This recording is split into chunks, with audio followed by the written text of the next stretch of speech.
حضرت عبداللہ بن عمر بن عاص رضی اللہ عنہ سے روایت ہے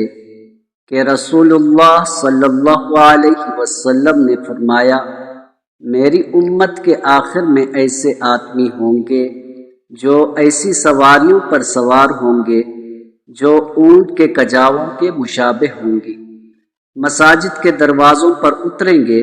ان کی عورتیں کپڑے پہننے کے باوجود برہنہ ہوں گی، ان کے سر بختی اونٹوں کے کوہان کی مانند ہوں گے، ان پر لعنت کرو کیونکہ وہ ملعون ہیں۔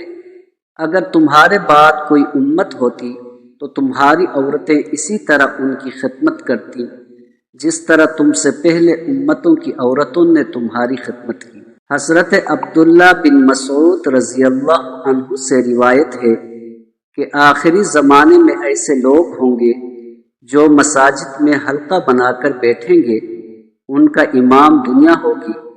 تم ان کے ساتھ مت بیٹھنا کیونکہ اللہ کو ان میں کوئی دلچسپی نہیں۔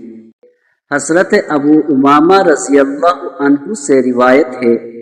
کہ نبی کریم صلی اللہ علیہ وسلم نے فرمایا، میری امت کے دو قسم کے آدمیوں کو میری شفاعت فائدہ نہیں دے گی، ظالم دھوکے باز حکمران اور غلو کرنے والا یعنی دین سے نکل جانے والا۔